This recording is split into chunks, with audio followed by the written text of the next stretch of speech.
We won't feel like a normal eater up here.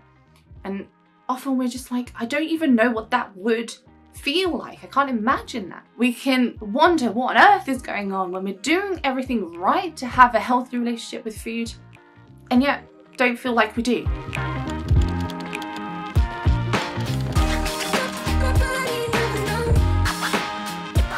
With disordered eating, our minds typically revolve around rules. Stick to the rules, everything's good. Go outside of the rules, catastrophe.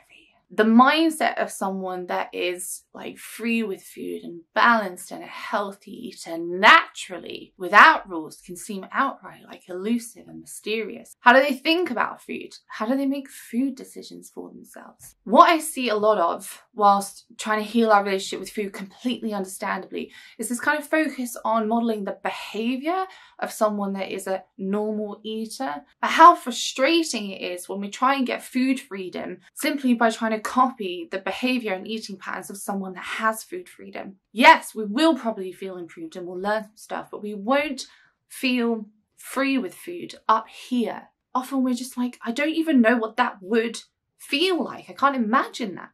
Today, I just want to focus on one thing, but a very, very significant difference in the mentality between these two. And I'll wager that our skill in this area is pretty low if the concept of normal eating eludes us. Full permission to break our rules and for it to be no big deal. In this way, someone that is a normal eater up here doesn't have food rules. They have generalized guidelines and recommendations for themselves that they have learned for themselves make them feel well physically, emotionally, and mentally, equally over the long term. These recommendations, which sometimes are just subconscious, have full permission to evolve and change over time as they learn more about what serves them in these areas of their health. And they see it as no big deal to not do their own recommendations here and there. The normal eaters have the mental skill of flexibility. Flexibility is a big player in what brings about the kind of sense of calm and peace that we're looking for when we're looking for food freedom. And now this is very interesting because when we come from disordered eating, we often try and gain this sense of kind of peace and calm through the opposite by having rules and sticking to them. So I want to talk about flexibility in the context of how important it is to have this skill when we're trying to heal our relationship with food, and what that even means and what that even looks like. And when I discuss with you on this channel all the kind of little changes and steps and tips, guidelines and kind of mindset shifts that move us into a healthy relationship with food, what I see happening a lot, completely understandably, is the rule-bound thinking of disordered eating takes these things, let's say the principles of intuitive eating, and creates rules out of them. And in this way, we can wonder what on earth is going on when we're doing everything right to have a healthy relationship with food, and yet don't feel like we do. Still feel obsessive about food. We think about food all the time. There's another reason why this will really confuse us, which we'll get to in a second. Very important. All right, so let's take a principle of intuitive eating. Yes, a normal eater will feel their fullness most of the time. A normal eater will eat when they're hungry most of the time. A normal eater will not use food to soothe emotions most of the time. They will also, on some occasions, do none of these things at different times, and they think nothing of it, and they wouldn't be a normal eater if this weren't the case. The important thing is that normal eaters or balanced intuitive eaters don't do all of these, let's say these principles, for instance, of intuitive eating because it is the right thing to do, or because they are the intuitive eating principles. Most kind of normal eaters on the street wouldn't even have heard of these principles, but they're doing them all the same most of the time. Why do they do them then? Because they have a genuine desire, they're motivated by feeling well, physically, emotionally, and mentally. And doing these things serve that, they're just in line with that. But they've learned that for themselves. What else serves them?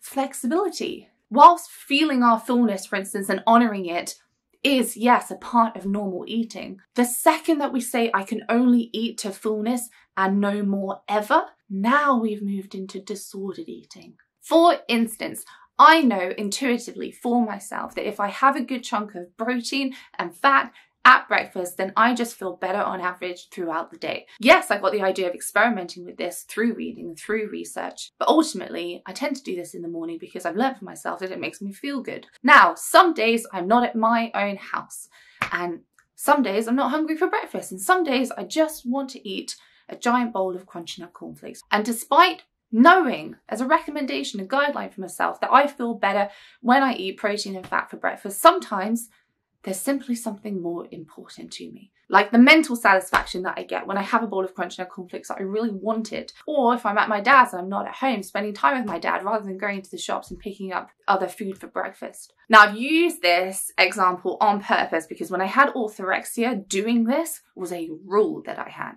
It wasn't about what served me best physically and mentally. Honestly, I hadn't even noticed. I wasn't asking the question. It was about, well, they say it's healthy to do this for breakfast, so therefore that's what I'm going to do. And I felt good about myself ticking it off every day. It wasn't about me, it was about the rule. Rigid, my self-esteem was tied to it. I feel good about myself if I did do it. Inflexible, not really about my health at all, as much as I would have said that it was at the time. Disordered eating.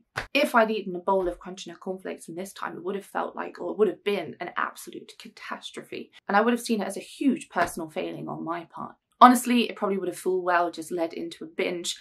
It certainly would have ruined my day, and it probably would have taken my self-worth away from me temporarily, my sense of self-worth. Ooh, now this is really important. Now, yes, for example, I will have a bowl of crunchy nut cornflakes on occasion for breakfast when I feel like it. But if I notice that I started doing this very regularly, I would notice that I've started to shift away from taking care of my physical health. And I would ask myself the question, why? Not judgmentally, curiously. Perhaps I'm stressed out, or I'm tired and my cravings for sugar have gone up as a result. Perhaps it's just started to become a habit. I might want to do some habit breaking work on it. If I was going to stay at my dad's for a month, yes, I'd probably pick up some stuff that I like to have for breakfast to tend to my physical health. If I was going to go and stay for 3 days, I probably wouldn't do that. I hope you can see the point that I'm trying to make. It's a really abstract frame of mind to put into words. Having rules about normal eating and trying to follow them won't work. It doesn't work, and we're going to get very frustrated if we try to make it work. Sometimes our rules for physical health are going to clash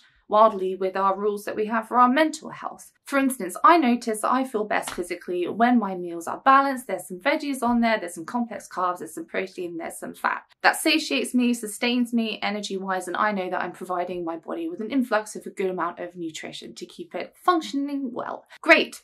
On the other hand, I notice I feel my best mentally and emotionally when I go to a restaurant and I choose from the menu what looks the most interesting and delicious to me in order to enjoy the experience. Now, the two may align every now and then, or they might clash. Enter flexibility to provide balance across these three areas. If I was going to a restaurant a few times a month, then yeah, I'm just going to be choosing what sounds the most interesting and delicious and enjoyable to me. But if for some odd reason I was going out to a restaurant every single day, then I'd be focusing more on balancing these meals. I think one of the key differences I'm trying to highlight here between disordered eating and kind of like normal healthy eating is one is a trust in rules and one is a trust in ourselves. We may have, over the course of our disordered eating, lost trust in ourselves. I know that I had. Practicing flexibility really helps here to start to rebuild that trust. I want to talk to you more about flexibility in other contexts that I believe would be helpful, but we'll save that for another day. For now, if you'd like to build up the skill of having a flexible mindset, firstly, I'd suggest just thinking as you're going about your eating, thinking about it in the context of what we've already discussed today. But you can also train yourself for a more flexible mindset by doing this in areas completely unrelated to food. And the flexible mindset will start to bleed into your relationship with food just as a natural result. So you can do this by writing out little habits or routines or things that you normally do and normally don't do. And then on occasion, just do the opposite. For instance, I normally wear the same coloured socks, or I normally wear matching socks. So today I'm not going to. I normally make my bed in the morning. Today I'm not going to. I normally brush my teeth after breakfast. I'm going to brush them before, or not at all. I normally wear my hair up, so I'm going to wear it down. Today I'll shower in the evening instead of the morning. Today I'll say no when I would normally say yes. And it's not to change the habit into a new one, it's just to kind of just do this once as a one-off occasion. And the key is you're meant to feel a little bit uncomfortable. If you're not feeling at least a little bit uncomfortable, then you probably want to choose something else, whatever you fancy. And if it seems unrelated to food, I assure you it is not. All right, I've rambled on enough for one day. Thank you guys so much for watching, and I will see you in the next one. Please take care of yourselves.